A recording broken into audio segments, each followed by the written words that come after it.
अस्सलाम वालेकुम दोस्तों, कैसे हो? उम्मीद है कि सब खैरियत से होंगे। अल्लाह आप लोगों को ऐसे ही खुश रखे। जब से मैंने आयशा का वीडियो देखा है तब से लेकर तो आज तक और अभी तक उसका चेहरा मेरी नजर के सामने घूम रहा है। उसकी खुदकुशी से पहले कही जाने वाली बातें मेरे दिल और दिमाग में गर्दिश कर रही है। मैं भूलना चाह रहा हूं, लेकिन अल्लाह की कसम मैं भुला नहीं पा रहा हूं। उसकी बातों से, उसके अंदाज से कहीं भी नहीं लग रहा है कि वो अपनी प्यारी जिंदगी को खत्म करने वाली है। बहुत प्यारी मुस्कान उसके चेहरे पर है। वो हमारे माशरे की अमानत थी, हमारी बहन, हमारी बेटी थी। ऐसा लग रहा है कि उसके जान लेने में हमारा हाथ है, हमारे समाज का हाथ है, हमारे रीति रिवाज का बहुत बड़ा हाथ है। आयशा की गलती सिर्फ इतनी थी कि वो अपने शौहर से बेइंतहा मोहब्बत करती थी। उसकी गलती सिर्फ इतनी थी कि वो अपने शौहर की जेबें भर नहीं पा रही थी।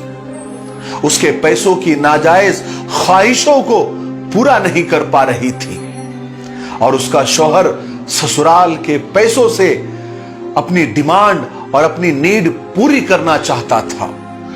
वो जो रंगीन कफन यानी जो कपड़े पहनकर चलता था वो भी ससुराल का था। आयशा की बातों से ऐसा लग रहा है कि वो थक चुकी थी, शौहर से, ससुराल से, समाज से, मुआशरे से और इसकी रीति रिवाज से। आयशा के माँ बाप भी थक चुके थे ससुराल और उसके शौहर की लालच को पूरा करते करते। आपने वो वीडियो पूरा देखा होगा। आयशा आखिर में कहती है कि मैं जा रही हूं, मुझे नहीं पता कि जन्नत मिलेगी या नहीं। इन अल्फाज से जिगर के टुकड़े टुकड़े हो जाते हैं, कलेजा मुंह को आने लगता है। हैरत होती है आयशा, तुमने ऐसे नाकदरे और लालची इंसान के लिए अपनी जान कुर्बान कर दी, खुदकुशी कर ली, सुसाइड कर ली। हालांकि खुदकुशी और सुसाइड किसी भी हाल में जायज नहीं है, हलाल नहीं है, वो गुनाह है और हराम है और किसी भी मसले का और किसी भी परेशानी का हल नहीं है।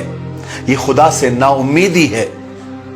मैं दूसरे पहलू पर बात करना चाहता हूं कि जहेज एक लानत है। ये हमारा कल्चर नहीं था, हमारी तहजीब नहीं थी। ये कैसे और कहां से इसको हमने अपना लिया।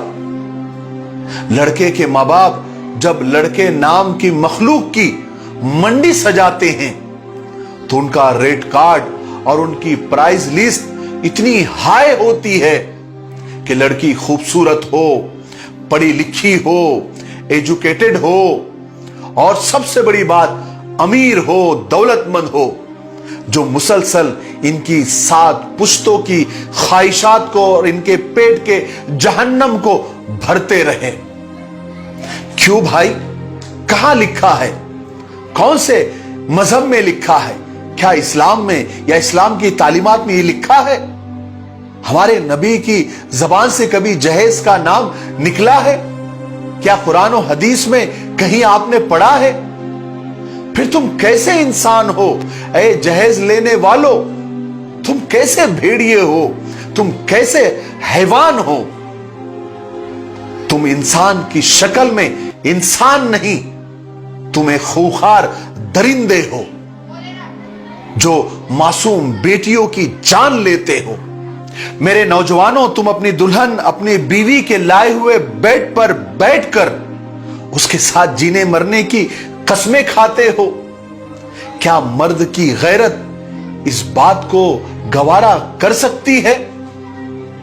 जिस मर्द के पास अपनी शादी के लिए खुद के पैसों का, खुद की कमाई का बेड ना हो और वो बीवी के लाए हुए बेड पर, बीवी के लाए हुए मखमली बिस्तर पर बैठकर उसके साथ जिंदगी भर साथ निभाने की कसमें खाता हो, क्या वो सच्चा और गैरतमंद मर्द हो सकता है?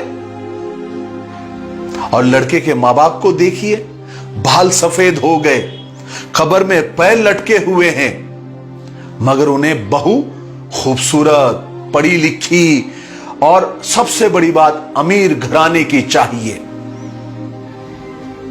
अपने बेटों को क्या सिखा रहे हो कि बीवी और ससुराल के माल पर राल टपकाना, बीवी की कमाई पर जिंदगी गुजारना? ये कहां का इस्लाम है? कौन से मजहब ने सिखाया? शादियां नंदों की होती है और टेटवा बहू का दबाया जाता है कि जा तेरे घर से कुछ लेकर आ। और बहुत सारी जगहों पर तो बेशर्मी की और बेगैरती की हद पार कर दी जाती है कि नंदों की शादी में बहू का जहेज दे दिया जाता है। हैरत है, अफसोस है। फिर कहते हैं कि हम पर जुल्म हो रहा है, हम पर अत्याचार हो रहे हैं, हमारे खिलाफ कानून बन रहे हैं, हमें मिटाने की कोशिश की जा रही है। फलाना चीफ मिनिस्टर हमसे नाराज हो गया है, फलाना प्राइम मिनिस्टर हमसे गुस्सा हो गया है। कोई नाराज नहीं हुआ है और कोई गुस्सा नहीं हुआ है, बल्कि हमारा रब हमसे नाराज हो गया है, हमारा अल्लाह हमसे नाराज हो गया है, क्योंकि हमने उसका हुक्म नहीं माना, उसके रसूल के हुक्म को नजरअंदाज कर दिया, कुरान और हदीस की तालीमात को पसे पुश्त डाल दिया। हमें दुश्मनों की क्या जरूरत है? हमें दुश्मनों की जरूरत नहीं है, हमारे घर में ही दुश्मन है। सास के नाम पर, ससुर के नाम पर, नंदों के नाम पर कितनी बेटियां जला दी जाती है। कभी आग लगाने वाली सास होती है जो कि एक मां होती है, एक औरत होती है, कभी ननद होती है, वो भी एक औरत होती है, कभी देवरानी होती है। ये कौन सा इस्लाम है? क्या माल और दौलत की भूख ने इतना खूंखार हम सबको भेड़िया बना दिया है? समाज को किस तरफ ले जा रहे हो या किस तरफ ले जाना चाहते हो? मुझे मालदारों से भी कुछ कहना है कि मालदारों, अल्लाह करे तुम्हारे माल में खूब बरकत हो, लेकिन मालदार होने का मतलब यह नहीं है कि तुम गरीबों के सामने अपने माल का, अपने दौलत का शो ऑफ करो। तुम लाख अय्याशियां करो, अल्लाह के यहां तुमको उसका जवाब भी देना पड़ेगा और हिसाब भी देना पड़ेगा। लेकिन मालदार अगर अपने माल की नुमाइश करना बंद कर दे तो बहुत सारे गरीबों का जीना आसान हो जाएगा। करोड़ों का जहेज सजाना और लाखों रुपये के खानों का तामझाम करना, 20-20 लाख रुपए का सूट पहनाना, जब गरीब ऐसी शादियां देखते हैं तो वो भी ललचाने लगते हैं, वो भी शेख चिल्ली की तरह ऐसी ही शादियां करने के ख्वाब देखने लग जाते हैं। और जब कर नहीं पाते फिर दूसरों की बेटियों को नोचने के प्लान बनाते हैं। और फिर ऐसे जालिम माँ बाप अपने बेटों की मंडियां सजाते हैं और उन्हें बेचते हैं। अरे जहेज लेने वाले जालिमों, जरा सोचो तो सही। एक लड़की, एक बेटी अपने माँ बाप को छोड़कर आती है, भाई बहनों को छोड़कर आती है, सारे रिश्ते नातों को छोड़कर आती है और फ्री में आती है, कुछ डिमांड नहीं करती और नॉन स्टॉप तुम्हारी खिदमत करती है। उसकी जिंदगी में ना कोई सैटरडे आता है, ना कोई संडे आता है। शौहर की खिदमत करती है, तुम्हारे बच्चों को पालती है, सास ससुर की सेवा करती है और वक्त पड़ जाने पर नौकरी भी करती है, जॉब भी करती है, फिर भी जुल्म का शिकार हो जाती है। एक बेटी से और क्या चाहिए? जालिमों, तुमको और क्या चाहिए? मेरे भाइयों, निकाह को आसान करो, जिना को मुश्किल करो। आज इस तामझाम की वजह से निकाह मुश्किल और जिना आसान हो गया है। लानत हो हमारे ऐसे मुआशरे और ऐसे समाज पर जहां जहेज के नाम पर आज भी हमारी बहन, हमारी बेटियों को खुदकुशी और सुसाइड करने पर मजबूर होना पड़ता है। क्या इस बहन की सिसकती हुई आवाज को सुनकर हमारा ज़मीर हमें अंदर से मलामत नहीं करता? क्या हम इसकी खुदकुशी के गुनाह में बराबर के शरीक नहीं है? क्या हमको कयामत के दिन अपने रब के सामने जवाबदेही का एहसास नहीं? क्या हम यौम जजा और सजा के दिन सजा के मुस्तहिक नहीं होंगे?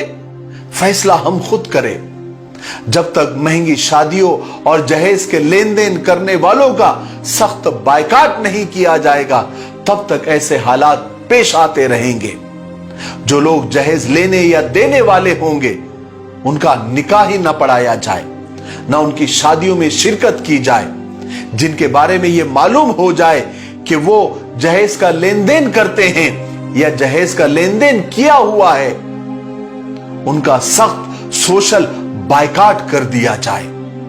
आप लोगों की क्या राय है कमेंट बॉक्स में जरूर बताएं।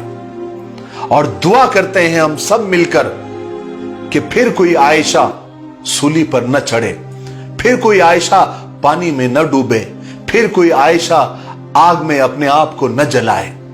अस्सलामु अलैकुम व रहमतुल्लाहि व बरकातहू।